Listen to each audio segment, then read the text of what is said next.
Welcome back mga kaibigan to the Garena Premier League 2014 Spring Season. I am Gigi Sphere. And I'm Jay. Once again, mapapanood natin ang laban sa pagitan ng team TTE Sports Manila Eagles versus Cycle Fantastic 5. Kanina pa tayo nagpipicky face dito. Let's see. Ang game muna tayo mga kaibigan. The match between team MLE versus the SF5. So for the bands, Lulu, Gragas, Lisin. On the other hand, for the team ng SF5, we have Renekton, Leona, and Ziggs. So titing, ang magiging champion pick ng team ESD pick Elise for the first pick dito, pero sa tingin may magiging lineup nila dito knowing na kalaban nila ngayon ay SF5, and for the this is the second time na makakalaban nila itong SF5. Yes, that's right. So SF5 earlier, just actually having finished one game against the SGS, the picks and bans are actually not too different from the previous game. As we can see, very popular now. They're banning the support champions, including the Lulu that could be flexible as a AP mid or a support as well. As we can see here, the bans coming out from Manila Eagles or TTE Sports Manila Eagles is Lulu, Gragas, and Lisin, while SF5 decided to go with the Renekton, Leona, and Ziggs ban. I think alam ngayon na Team SF5 na laging ginagamit ni TG si Leona as their support champion dito. On the other hand, having Ziggs para kay Chok. Also Renekton for their top lane na si Yux na natin nag-dominate sila against their opponent last time. Pero since we're seeing na ngayon na we have Willis for the first pick, a very versatile champion, sobrang burst damage against their opponent, the mobility, the stun, the disable, kahit sinong champion dito, kaya niya kagad burst and then kaya niya kagad patayin dito. On the other hand, having the lineup of team SF5, we have Pantheon and Thresh. If you speak up, the Grass Skyfall in the bottom lane and then yung magandang paggamit dito ng Dark Passage from Thresh would give Pantheon a very good chance or timing para sa kanyang kalaban na ma-secure niya yung kanilang kill. And yung objective nila to push a lanes dito. So for having this kind of lineup dito in the bottom lane, I'm thinking kung sino yung gagamitin ngayon ni Nixwater. Lulu's banned, Gragas is banned as well.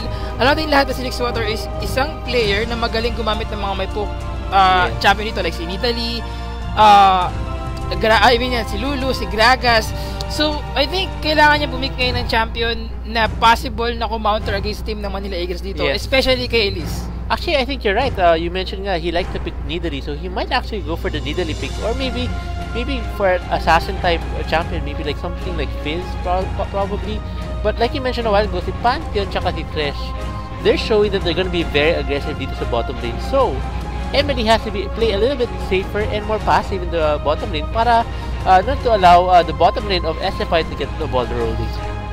And actually with this lineup of team SF5 dito, we have Jax and Kaden para sa kanilang top lane, and then yung kanilang AD carry dito, they're most likely hinuli nila yung kanilang AP mid carry dahil alam nila na possible na ma-counter to ng champion from the team ng Manila Eagles. On the other hand, having Kaden in the bottom lane versus any champion of team ng Manila Eagles dito, do you think MLE can win this game in the bottom lane with Lucian and Annie, if ever si Annie yung support nila, against kay Katin and kay Thresh?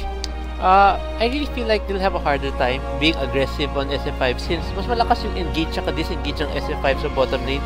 But of course, the poke coming from Emily is slightly superior. So definitely, Emily just has to play passive and try to wither down the members of SF5 and hope a good gank coming from Emily cannot come in the right time. Actually, looking at the lineup in the bottom lane, we have Lucian and Annie against kay Kaden and Thresh. Kaden and Thresh can dominate the early part of the game, pero kapag umabot ng level 6, that would give an advantage para dito sa team ng Manila Eagles. And if ever na ma-secure nila yung ganks in the bottom lane dito, na laging ginagank lang yung bottom lane, not only itong si Hate and si TG will dominate the bottom lane, but also yung kanilang jungle na si Elise or itong si Canute, kaya din niyang lumamang against their opponent dito. At their lineup, we're seeing na pinili nila si Yux, si Elise para kay Yux, Lucian para kay Canute dito, Annie for Chok, Cassidy for Hate, and TG para kay Rengar. Swap, magkakaroon sila ng swap dito, and most probably ang gagawin nilang top laner ay si TG, si Rengar. The jungle will be Elise. The mid carry would be Cast, AD carry, syempre once again si Lucian, and para sa kanilang support ay si Annie. Yes. On the other hand, having the lineup of team SF5 dito, Pantheon probably their jungle, top si Jax, kanilang AP carry ay pinag-iisip pa ba nila, AD carry si Caitlyn and si Thresh para sa kanilang support. Actually, I think SF5 was surprised by that Cassidy man. As you can see, ang tagal-tagal nila mag-isip kung sinong pipiliin nilang AP assassin, and looks like they decided to go with the LeBlanc. Not a bad pickup, very high mobility, just like Cassidy, and also has great assassination potential. So, this will be an interesting lineup to see between these two teams. Of course, there was some slight nerfs to Kassadin in the last patch, which they're using right now, 4.3, and I'm actually really excited to see the next patch, since right now in the beta of League of I think Legends, magkakaroon yata siya ng some rework kung yes, hindi ako rework. His nagkakamali. passive is already different now, including his Null Spear does not silence anymore, but it gives him a shield, and also can still cancel channeling spells like And Katarina. actually, with that, if ever nagagawin siya talaga for the patches natin dito, I think that would give Kassadin once again na mabuhay sa ating competitive scene. Kasi ngayon, talagang lagi natin nakikita sa rank game, auto-ban yan eh. Possible na that's first ban, second ban, or third ban. And as much as possible, knowing na itong si Kassadin against his opponent, if ever na si LeBlanc, yes, LeBlanc, we will go against LeBlanc dito. In the early part of the game, LeBlanc ang dominate the mid lane. Yes. With his ethereal chain, yung distortion niya, and then yung kanyang first skill dito. And if ever na magkaroon siya kagad ng kanyang mimic or yung kanyang SS, that would give him another advantage against kay Chok in the mid lane. Yes. But we all know na si Chok or si Kassadin ay anti-AP champion. Yes. He is against, if ever na kung sino man nakalaban niya dito, we have Ari, we have, yes, LeBlanc, Lulu, or possible din na si Veigar dito. Ang laki ng advantage against his opponent. Kaya niyang stun, kaya niyang slow, and that, yung kanyang silence, and then kaya niyang mag-disengage kagad sa mga teamfight dito. At ang pinaka nakakatakot pa sa kanya ay kapag nag-refoc siya papaloob, and then yung si third skill dito, burst damage agad sa kanyang kalaban. And if ever na magkaroon siya ng Zonya, magkaroon siya ng Seraph's Embrace, that would give him another advantage sa pag-disengage against his opponent. Yes. Lineup of Team Manila Eagles, Rengar in the top lane against kay Jax. Who do you think we dominate the top lane dito? For the top lane, it's really hard to say kasi Jax is very very strong at duelist, and Rengar's not so bad as well, but he's more or most of the time they're being built tanky. So we'll have to see how the Rengar will build it. If he would rather go for a tanky build or an assassination type on the Caitlyn. So in terms of the laning, I feel like Rengar should do okay in the laning.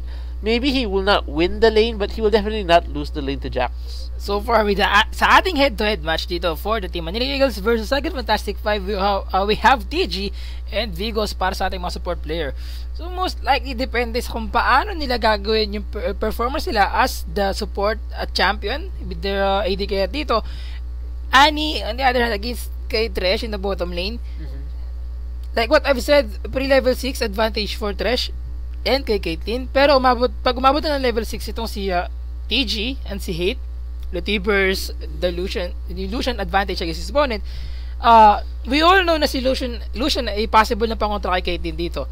Yes, mas malayo yung range ni Caitlyn against kay Lucian, pero once na makalapit na si Lucian dito with his double attack, with the damage output coming from his champion, kayang-kaya niya i-dominate si Caitlyn sa mga teamfight na mangyayari. And actually, the piercing of Light of Lucian, the damage is consistent. So as long as he can poke Caitlyn from behind it, he will probably be doing more damage to Caitlyn. Unlike the Piltover Peacemaker of Caitlyn has reduced damage as it passed through enemies. So in terms of trading through the minions, actually Lucian has a slight advantage. Of course, Caitlyn can probably outpoke Lucian in terms of range, but with the passive of Lucian, he can also outpoke Caitlyn if he can time his skills properly. Looking at the lineup of Team Manila Eagles versus Second Fantastic 5, maganda yung lineup ng MLE dito. They have Rengar, they have Elise, they have Kassadin, they have Lucian, they have Annie. They have the more advantage against their opponent.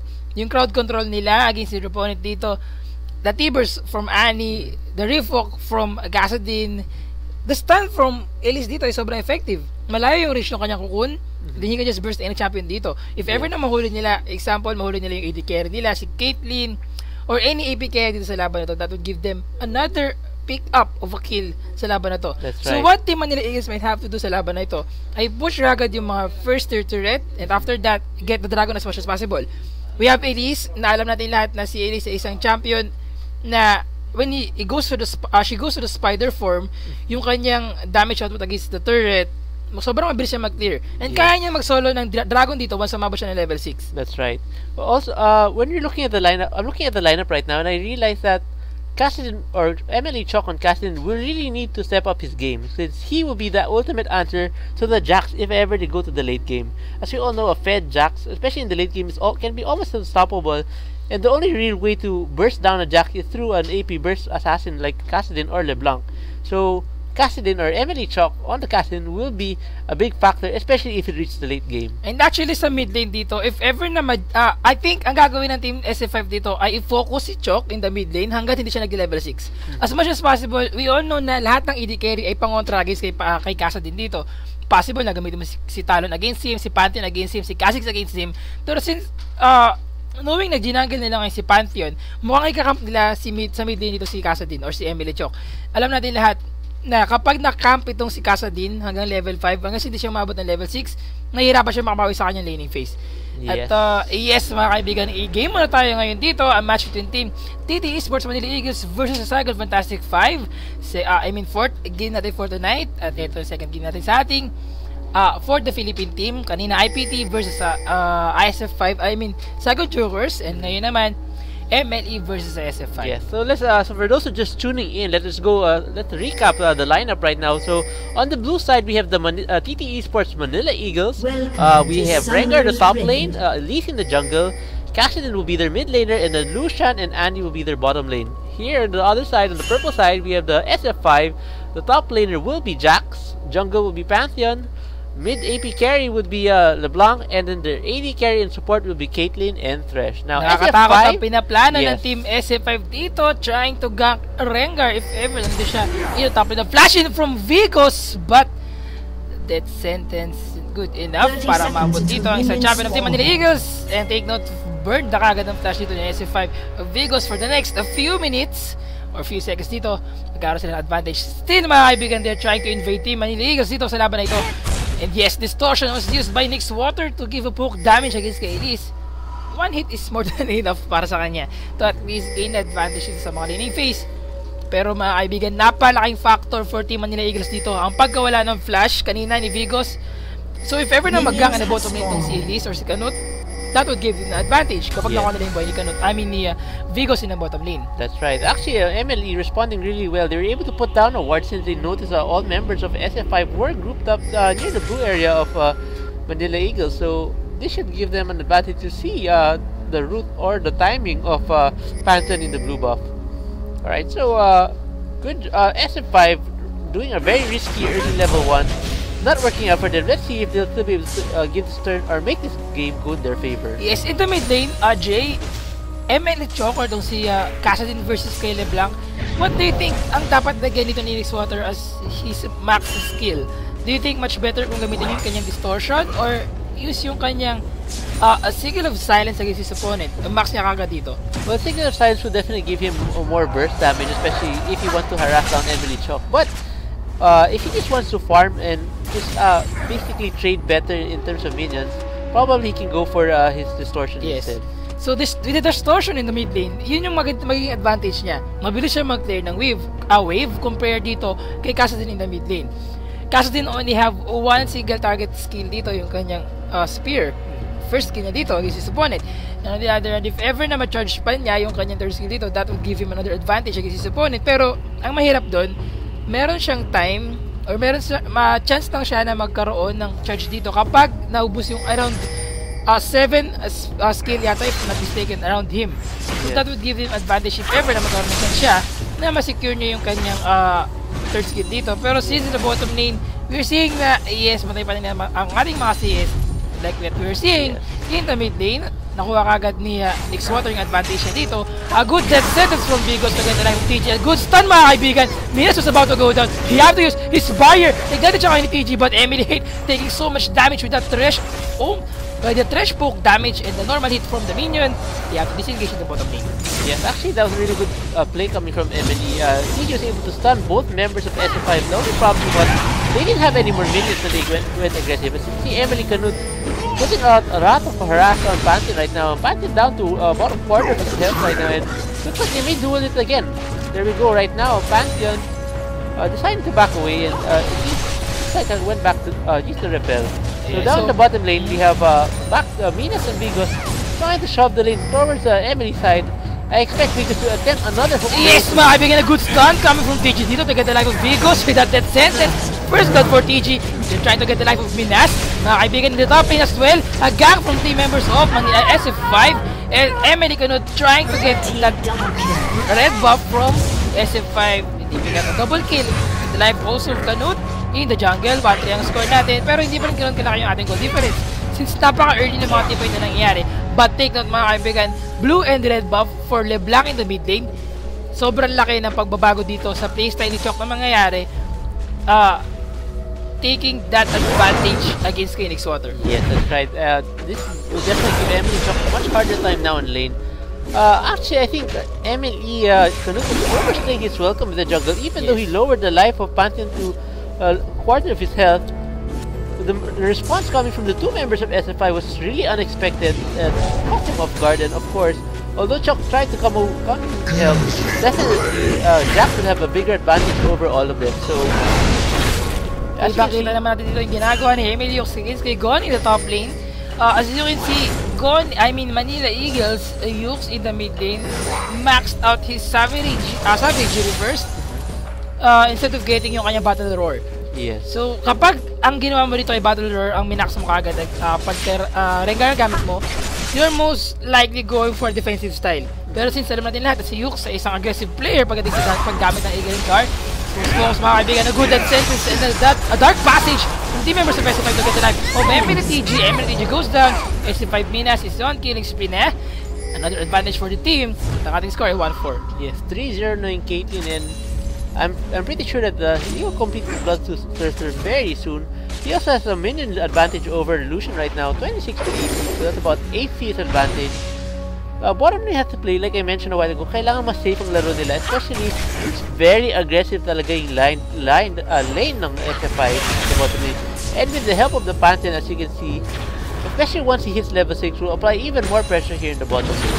Doon sa mid lane, kailangan nila focus ni Pantheon or kung si Yushin, si Emily Yux nila top lane. Alam natin lahat na once sumabot siya ng level 6, kaya-kanya na mag-gank agad sa mga lanes dito mga kaibigan. A good rappel from Canute in the jungle. Trying to escape the team fight, but a stun from Yushin. Look at the life of Emily Canute dito, but he have to disengage with the use of his slash. And yan agad mga kaibigan na bottom lane still. Tuloy-tuloy pa rin ang laban, but the CS-wise, 26-34, 35 para kay Caitlyn dito or kay Minas. In the mid lane mga kaibigan, Chok taking so much damage. And take note, hindi pa rin siya level 6. A good camp from Yushin sa mga lanes dito of Team Manila Eagles. Yes, actually I'm surprised that Thresh actually started the game with the Doran shield, so he definitely wants to be a very tanky support here. As you can see, he will definitely win trades with the bottom lane with the Doran shield pickup. And because of the early double kill from Caitlyn, that he was able to get 2 assists there. Yes! Mga kaibigan, so for level 5 pa rin si Emily Chok dito. The stun coming from Yushin. They picked another kill in the mid lane. Emily Chok goes down. Level 5 pa rin siya. At ito yung problema niya. Hindi niya kailangan, di siya dapat mag-extend. Dahil level 5 pa lamang siya. That's right. Alright, so here in the bottom lane right now, so you can see TG and Hate starting to play a little bit safer now. They need to definitely put a little bit more better ward coverage if they decide to push the lane. Minas is last hitting the C and freezing the lane at the moment. So Emily Hate and TG, well, as you can see, Caitlyn's range is really doing a good job of harassing Emily Hate there right now. It's like what I was saying kanina, SF5 dominating the bottom lane since hindi tayo level 6. So level 6, possible na kaya ng manalo ngayon ng Team Manila Eagles sa bottom lane, but still with this advantage for their team, I doubt na makakapalag sila pagdating na level 6 dito. Item-wise, with the Vampiric Scepter na 2 1 split for Minas, also yung kanyang Pulsito advantage for him. And take note, Emily Hate can just receive that lifesteal against his opponent para makasigurado siya na makapagsusigil sa bottom lane. That's right. So, let's just see what I think Emily Canute has to do something about this. He cannot allow this Caitlyn to farm that well. As you can see, the 3 kills advantage Minas has over Emily Hate right now will just continue to snowball if the members of Emily do not decide to respond here in the bottom, especially the Castle, which he should be hitting level 6 very soon. Right now, he's 2 levels behind on LeBlanc since LeBlanc was able to pick up an early kill with him with the help of Pantheon a while back. Yes, mga kabigan, level 5 pa rin si TG dito and si Emily Hate in the bottom lane. And hindi sila makapalag ng sobra against your opponent. A good death sentence, almost enough for Team SF5 to pick up another kill, but dash as well from Emily Hate para ma-disengage sa bottom lane. Still level 6 na mga kaibigan si Minas dito. Ace in the hole from him. So as much as possible, he's giving poke damage against his opponent. At kapag nagkaroon siya ng chance to the bottom lane, gagamitin na niya yung kanyang ace in the hole. Yet mga kaibigan na mid lane, next water against kay Chok dito. 1950 ang ating CS. Sobrang laki ng gap. Napakaraming advantage for Emily Chok. But a good, agad na top lane mga kabigan, Canute uses his cocoon for going in the top lane. Emily Chok, he's still on the hunt to get the rank 1 champion. Yes! One another pickup of a kill from team members of Manila Eagles. And a gank coming from Yushin. Almost enough mga kaibigan, but he was too late to save the life of one member of their team. That's right. So good communication coming from Emily, Canute, and Yux in the top lane. As you can see, Canute waited for the counter-strike to expire before engaging him, and because of that, Yux was ready to use his ultimate to just provide some backup and was able to secure the kill for them at the top lane. Here in the bottom lane right now, as you can see, Annie is still not yet level 6. Yes, mga kaibigan, a good dark passage from Vicos, but distortion as well from Nexorter. Is enough to gain the lap of one champion of Team Manila Eagles dito in the bottom lane. Mapapansin natin ngayon, every lane sa laban nila, a bottom lane Lucian for the 775 para kay Caitlyn, sobrang laki ng gap sa ating CS. In the middle as well, 30 or 29 CS para kay Kasadin or kay Chok against 56 CS para kay Nexorter in the mid lane. Sobrang laki ng gap mga kaibigan sa laban na ito. And take note, level 5 pa rin si TG against the level 7 and level 6 na Thresh and Caitlyn sa bottom lane. That gives him a very bad timing in the bottom lane para makuha ng kills dito. Trap from Caitlyn to see or to secure another champion of Team Manila Eagles in the bottom lane. And yet again, yes, Yux is still dominating the top lane. Dito lamang siya against Kigoni with the 1-0 kill. The gang coming from Elise kanina and also yung kanyang CS. Lamang siya ng medyo 5, around 5 CS sa laban to. Actually, in terms of jungle and top lane, Emily is break even in terms of CS and kills. But in terms of the bottom lane and the mid lane right now, Emily is definitely a little bit behind. As you can see, Cassidy only has 37 CS while the LeBlanc already picked up 64, while the Caitlyn has 87 CS to Medusa. A good defense from Emily TG to get the life of Vigos in the bottom lane. Kita naman ang burst damage coming from the team members of Team Manila Eagles dito with a good timing, right timing ng mga kaibigan. Cocoon and T-Burst to secure another life of champion dito. Yes, actually it looks like they were deciding on taking the dragon, but it looks like SF5 was about to respond properly, but since they decided not to continue. Yes, mga kaibigan, Nexorter did a very good job in the mid lane to get the life of Chok. As you can see, Chok can't do anything at makapag-spot ng mga laban. There we go, Golly picking up a kill on Emily Rengar. How powerful Jack can be, especially at this stage of the game already. Oh my, a very good job for Vigos with that dark passage. Almost enough for Team Manila Eagles to pick up another kill. But yes, he was saved by Vigos. Very good job, Team SF5. And that's the reason why lots of people always ban Thresh, because of the amount of utility he does with that lantern. It really can save so many lives and basically deny the enemy team from picking up kills. Alright, so Emily picks up one tower in exchange for the first tower that Jack was able to pick up in the top lane, so it's a 1-for-1 trade. Oh, actually, I'm sorry, the mid lane was taken down already by LeBlanc, and Jax picked up a second turret here in the top lane. So yes, and since Manila Eagles trying to recall sa mga pagkakataon ito, I think it's about time for Team SF5 to get the first dragon of this match. At walang magagawa dito Team Manila Eagles since si Canute ay nasa base na. At nahabol pa lamang siya sa mga pangyayaring ito. Yes, chance for them to get the first dragon, and I think ito yung problema from Team Manila Eagles sa nangyaring yun. Medyo mali na nag-recall sila. They should have just wait. Nakunin dito ng Team SF5 yung dragon and try to steal or nag-spoke their opponent. Yeah, pero mga kaibigan, ating score 3-7 in favor pa rin ng team ng SF5. Yeah, I can see SF5 is dominating even in map control right now. So you can see they have superior ward coverage around the dragon area. Manila Eagles don't have a single ward right now, and TG in a very dangerous spot right now. The turret is about to go down. TG trying to do something here at the bottom lane, but with that hook coming from Thresh, denied MLE from the counter engage here in the bottom lane. I think balak na niya sana gamitin yung kanyang first kill or yung fireball niya against his opponent, pero tinamaan siyang death sentence. Almost enough for him, pero mga kaibigan, with the T-Bird still up, if ever naman ako sila ng champion dito, kaya nilang manalo, pero with the advantage coming from the members of SF5, as you're seeing ngayon, 3-0 si Caitlyn, happy the bloodthirster compared to Lucian or kaya Hate in the bottom lane mga kaibigan, 0-1-2, and with that 74 CS, we only have his BF Sword and Vampiric Scepter. Yes, this is Emily is actually a little bit of trouble right now since they're losing. They've already lost all their first outer turrets, and they've only picked up the bottom outer turret of SF5. So SF5 spotting a pink ward of Manila Eagles in the tri-bush in the bottom lane. Looks like SF5 will definitely start being very aggressive here in the jungle of Manila Eagles. Manila Eagles definitely need to do something about this, or else to allow SF5 to snowball the game. Right. And then mga kaibigan, good the backside from the members of Manila Eagles dito. For the SF5, and X-Water got the life of MLE TG. MLE cannot do the last hit from Minas. Got the life of one champion, mga kaibigan, a good flash in from Vicos. To get the life of Joke in that team fight with that flash in the play. MLE was about to go down with that barrier. Pop out, triple kill para kay Minas. And MLE was left behind, mga kaibigan. They have to hide in the bush and then jump in. Quadra kill for Minas. Galit na galit, mga kaibigan natin na SF5 dito. It's an ace, 5-12 score. Almost 5k goal difference in favor of team na SF5. With that red and blue buff, another advantage for SF5. Minas in the bottom lane to kill if ever na may mag-initiate ito from team members of Manila Eagles. Mga kaibigan, TG trying to defend the bottom lane, mga kaibigan. But take note, still Minas have his red and blue buff. Kaya niya sabayan to, kahit makipagsabayan pa siya, malapit sa turret. That's right. So as you can see, Kaden is about to snowball in this game. 7-0. BT is already completed, and I believe he's already actually reached max stacks with that Bloodthirster as well. Jax also already picking up his first core item, which is the Blade of the Ruined King. Let's take a look at the gold count right now. At the moment, Manila Eagles are behind by about 5k gold in the team. And looking at the champions per lane, top lane has about a 500 gold lead with 5,300 gold.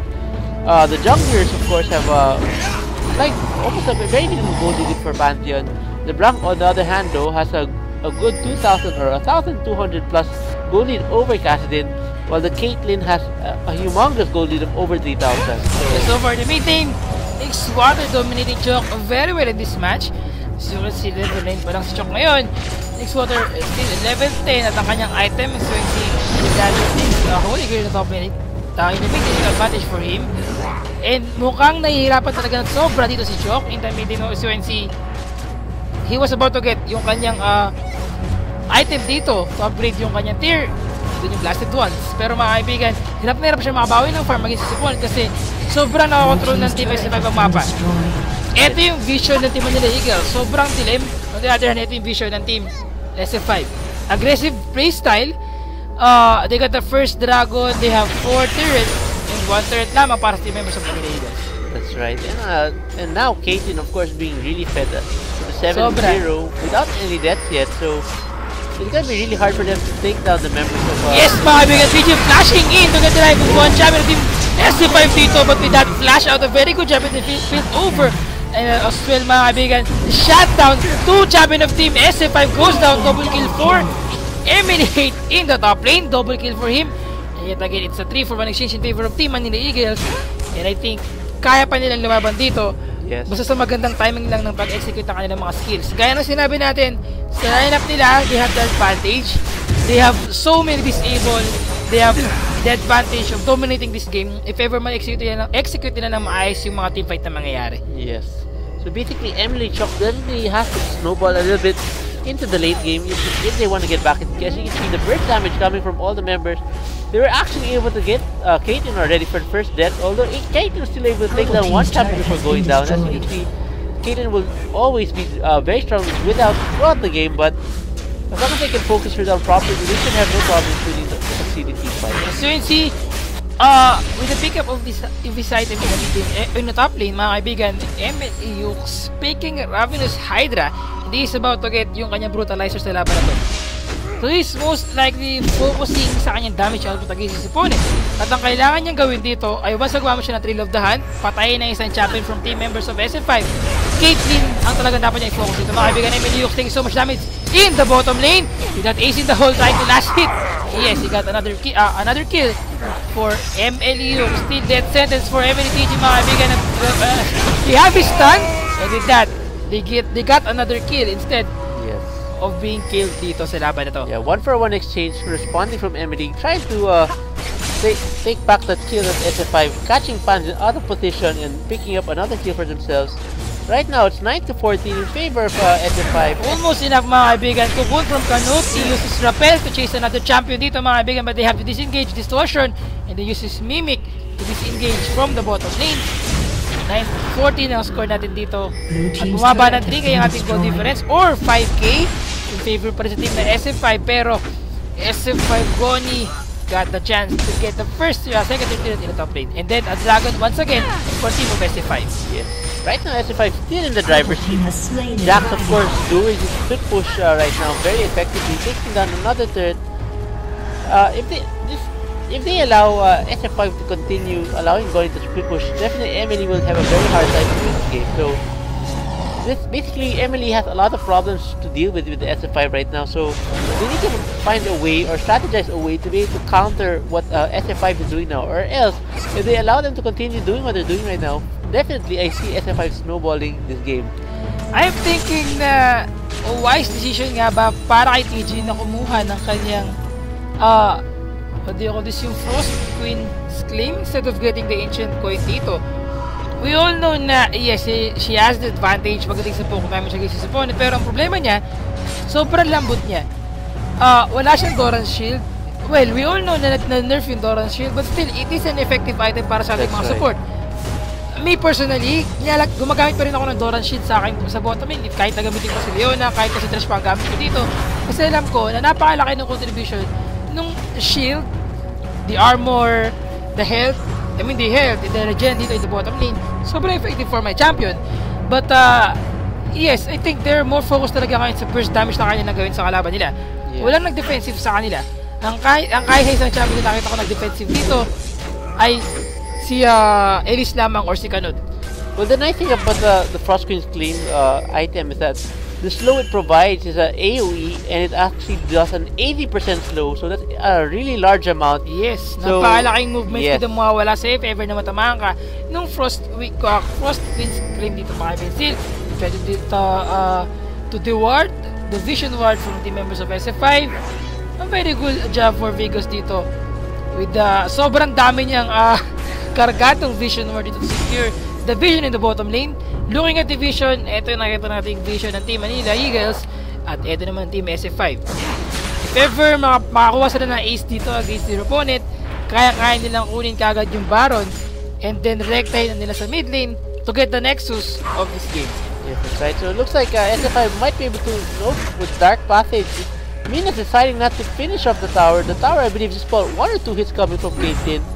Caitlyn already completing 3 items, Phantom Dancer, Bloodthirster, and Last Whisper. So, sobrang sakit na ng Caitlyn right now. So, MLE has to be very careful not to get bursted down by the Caitlyn. For sure, Caitlyn with 2 or 3 kills will probably take down anybody. Ito na mga kaibigan na kinakatakot ko, Rengar. Have to use this little to get the life of Minas dito, mga kaibigan with Dark Passage. Almost enough, but a miss.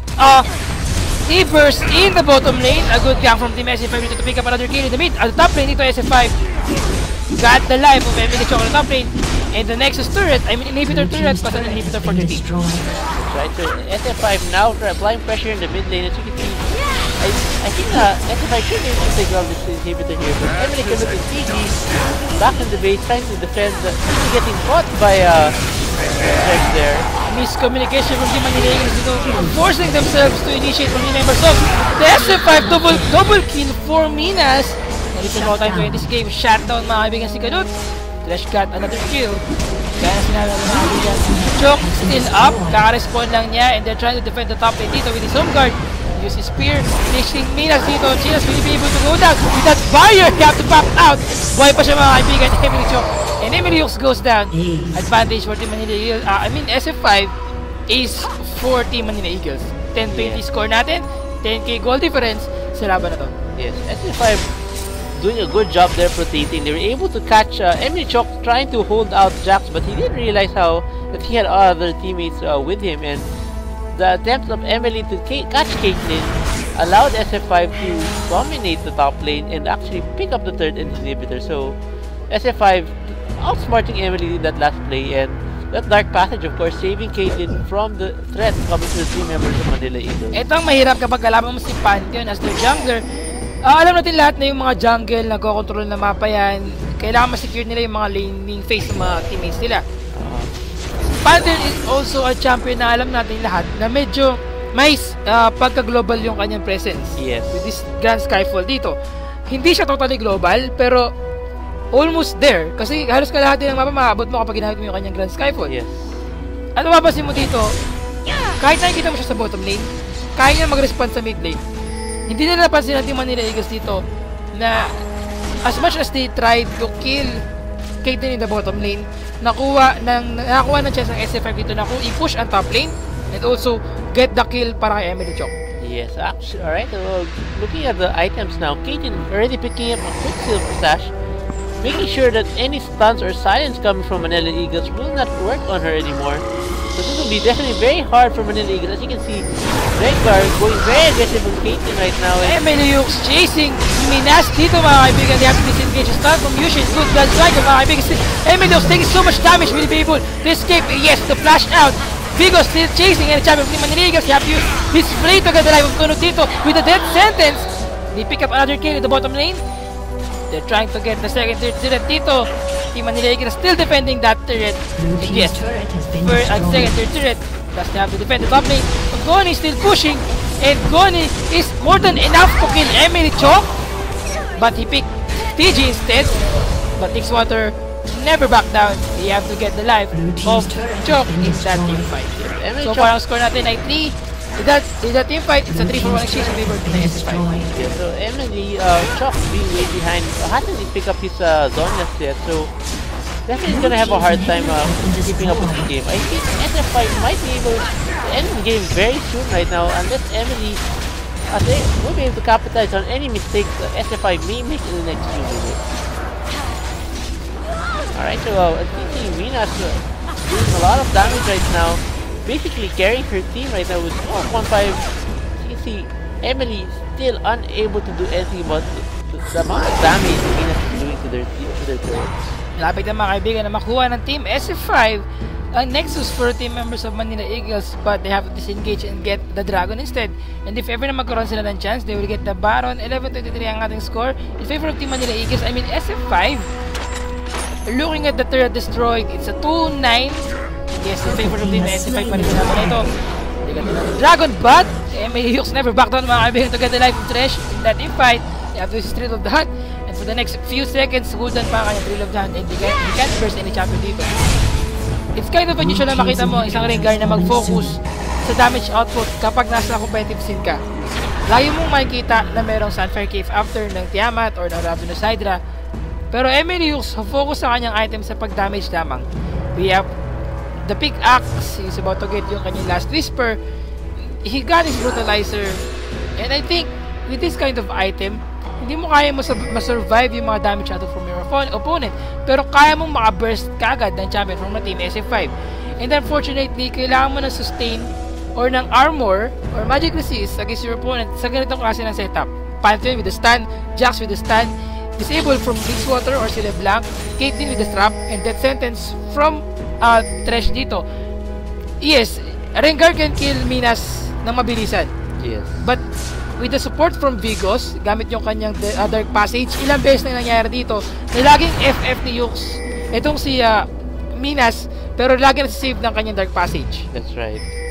Actually, Vigos doing a really good job in this game, saving not just Nixwater and Minas, but even other champions like Jushin a while ago. So those lanterns really excellent timing every time, including those death sentences on Emily TP a while ago.